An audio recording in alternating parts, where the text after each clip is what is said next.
नमः शिवाय। ओम नमो भगवते वासुदेवाय। जय श्री कृष्ण भक्तगण। आज श्रीमद् भगवत गीता के 11वें अध्याय का महात्म्य हम आपको बताने जा रहे हैं, जो इस प्रकार है। श्री महादेव जी कहते हैं, प्रिय, गीता के वर्णन से संबंध रखने वाली कथा और विश्व रूप अध्याय के पावन महात्म्य को श्रवण करो। विशाल नेत्रों वाली पार्वती, इस अध्याय के महात्म्य का पूरा वर्णन नहीं किया जा सकता। इसके संबंध में सहस्त्रों कथाएं हैं। उनमें से एक यहाँ कही जाती है।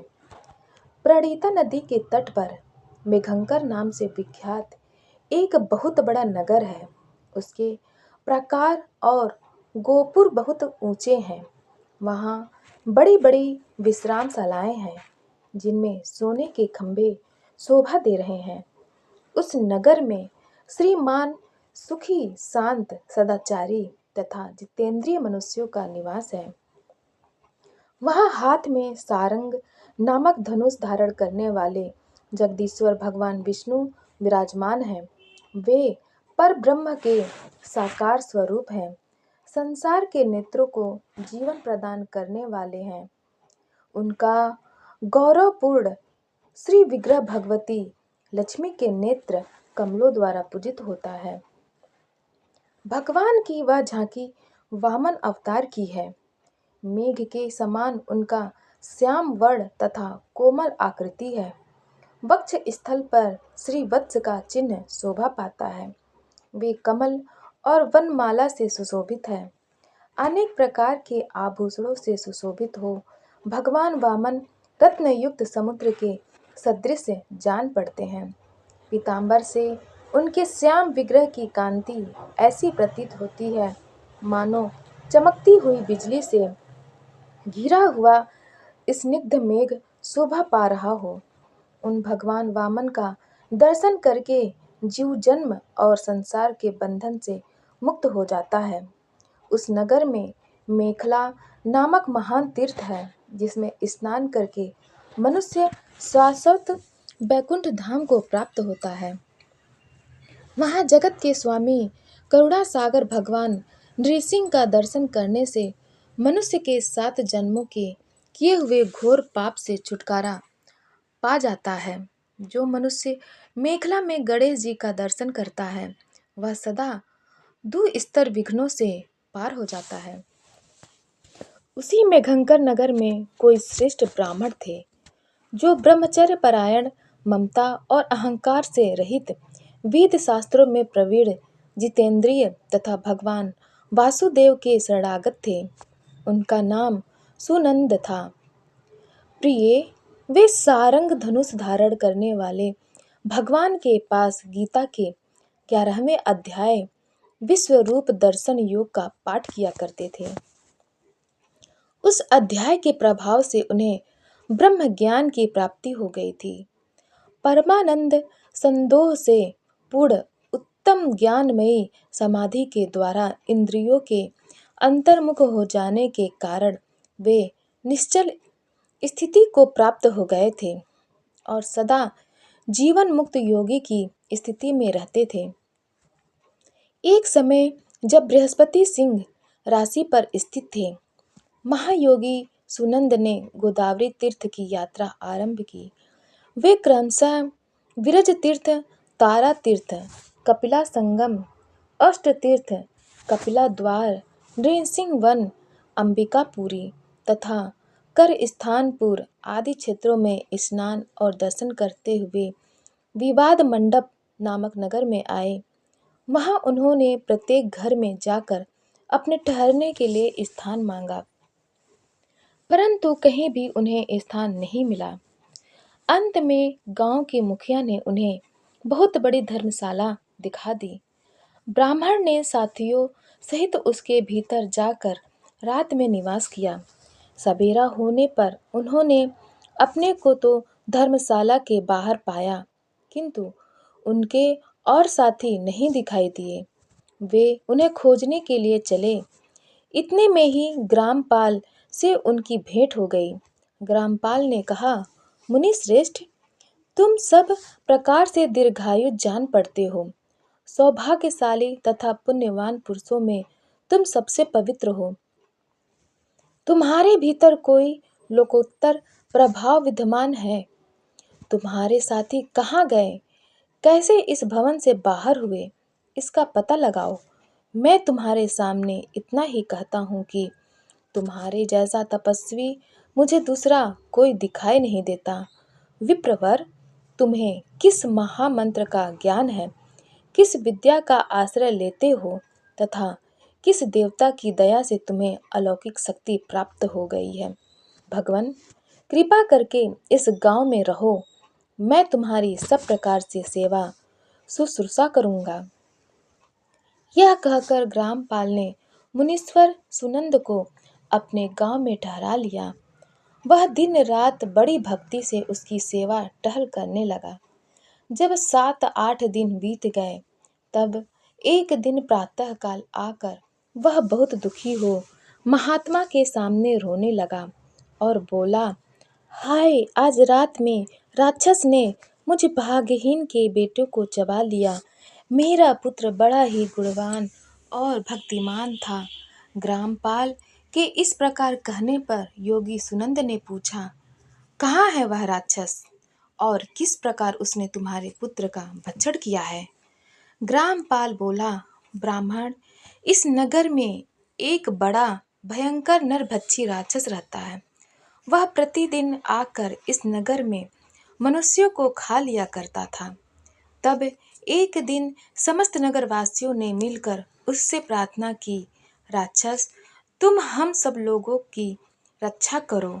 हम तुम्हारे लिए भोजन की व्यवस्था किए देते हैं। यहाँ बाहर के जो पथिक रात में आकर नींद लेंगे, उनको खा जाना। इस प्रकार नागरिक मनुष्यों ने गांव के मुखिया द्वारा इस धर्मशाला में भेजे हुए पथिकों को ही राक्षस का आहार निश्चित किया। अपने प्राणों की रक्षा करने के लिए उन्हें ऐसा करना पड़ा।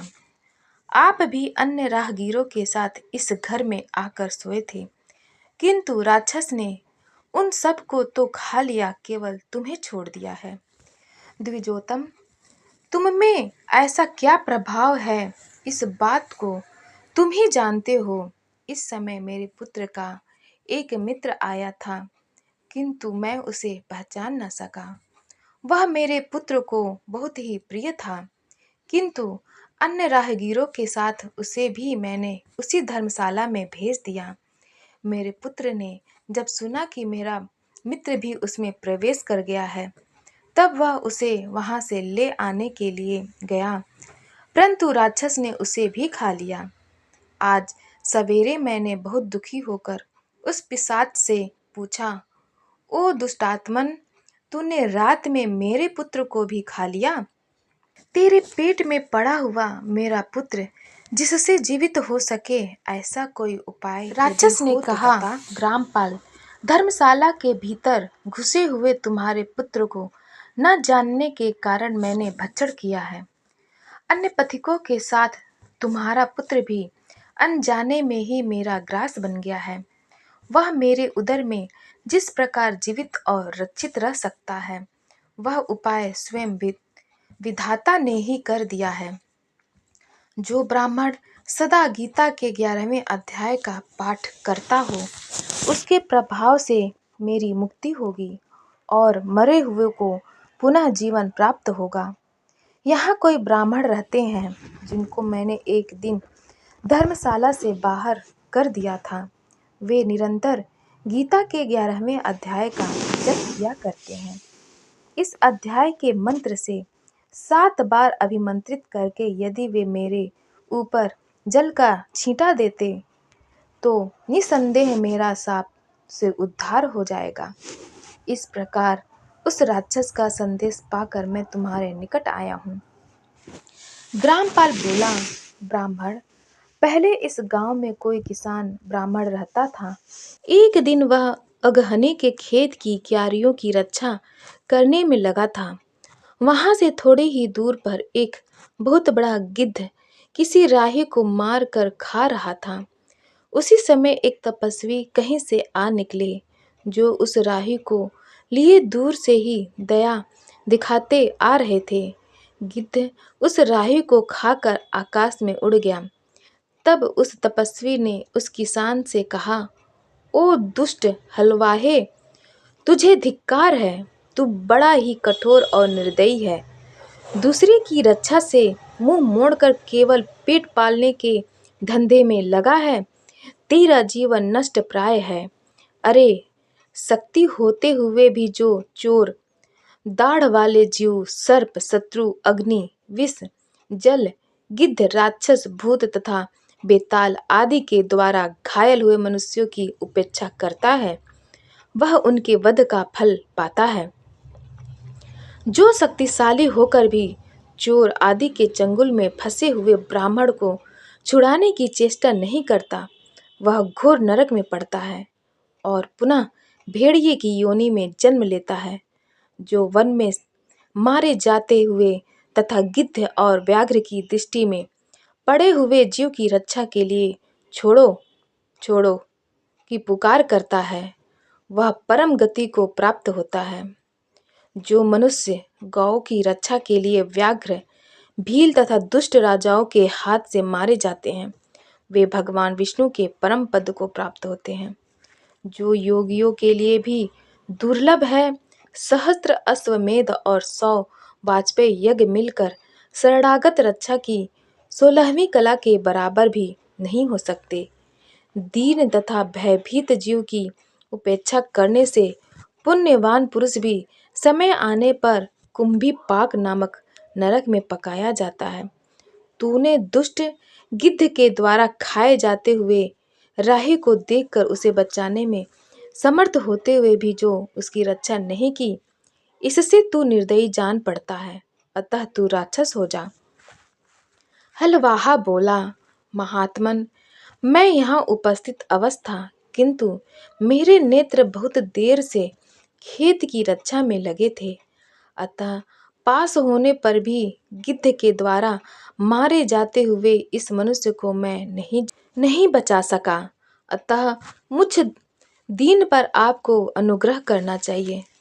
तपस्वी ब्राह्मण ने कहा, जो प्रतिदिन गीता के 11वें अध्याय का जप करता है, उस मनुष्य के द्वारा अभिमंत्रित जल जब तुम्हारे मस्तक पर पड़ेगा, उस समय तुम्हें साप से छुटकारा मिल जाएगा। यह कहकर तपस्वी ब्राह्मण चले गए और वह हलवाहा राक्षस हो गया। अतः द्विज श्रेष्ठ, तुम चलो और 11वें अध्याय से तीर्थ के जल को अभिमंत्रित करो। नहीं बचा सका, अतः मुझ दीन पर आपको अनुग्रह करना चाहिए। तपस्वी ब्राह्मण ने कहा, जो प्रतिदिन गीता के 11वें अध्याय का जप करता है, उस मनुष्य के द्वारा अभिमंत्रित जल जब तुम्हारे मस्तक पर पड़ेगा, उस समय तुम्हें साप से छुटकारा मिल जाएगा। यह कहकर तपस्वी ब्राह्मण चले गए और वह हलवाहा राक्षस हो गया।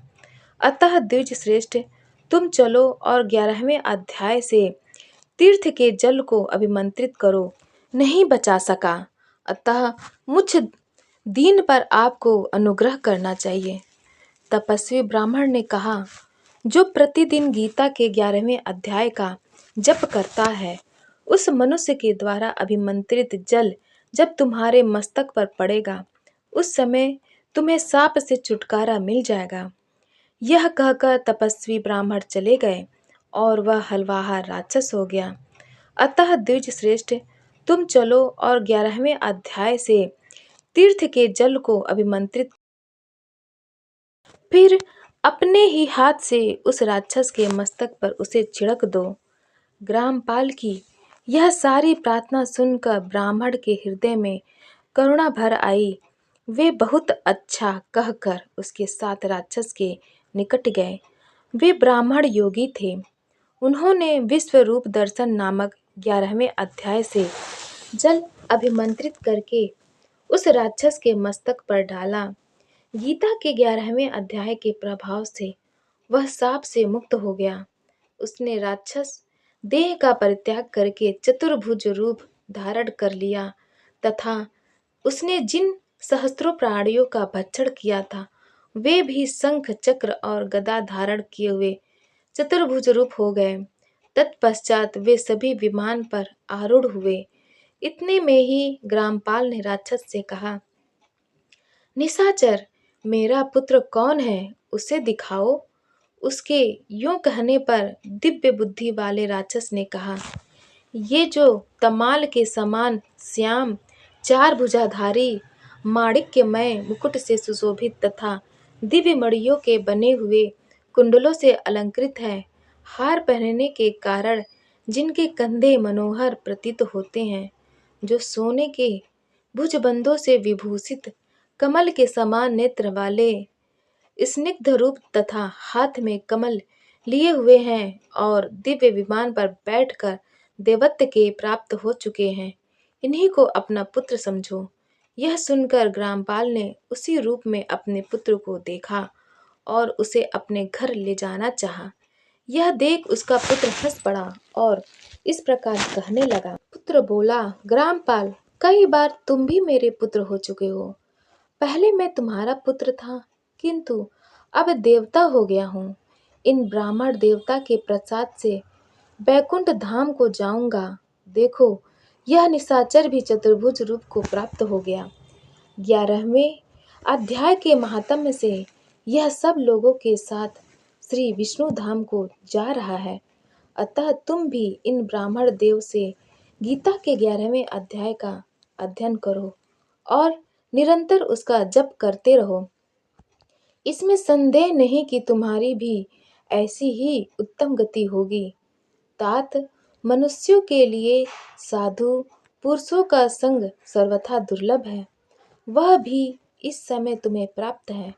अतः अपना अभिष्ट सिद्ध करो। धन, भोग, दान, यज्ञ, तपस्या और पूर्व कर्मों से क्या लेना है। विश्व रूपाध्याय के पाठ से ही परम कल्याण की प्राप्ति हो जाती है। पूर्णानंद संदोह स्वरूप श्री कृष्ण नामक ब्रह्म के मुख से कुरुक्षेत्र में अपने मित्र अर्जुन के प्रति जो अमृत में उपदेश निकला था, वही श्री विष्णु का परम तात्विक रूप है। तुम उसी का चिंतन करो। वह मोक्ष के लिए प्रसिद्ध रसायन है। संसार भय से डरे हुए मनुष्यों की आदि व्याधि का विनाशक तथा अनेक जन्म के दुखों का नाश करने वाला है।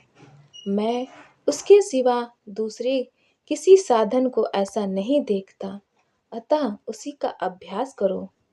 श्री महादेव कहते हैं, यह कहकर वह सबके साथ श्री विष्णु के परम धाम को चला गया। तब ग्रामपाल ने ब्राह्मण के मुख से उस अध्याय को पढ़ा। फिर वे दोनों ही उसके महात्म्य से विष्णु धाम को चले गए। पार्वती, इस प्रकार तुम्हें 11वें अध्याय की महात्म्य की कथा सुनाई है। इसके श्रवण मात्र से महान पातकों का नाश हो जाता है। श्रीमद् भगवत गीता के अगले अध्याय की महात्म्य जानने के लिए आप हमारे चैनल सनातन कथा संग्रह को लाइक करें, शेयर करें और सब्सक्राइब करें। धन्यवाद।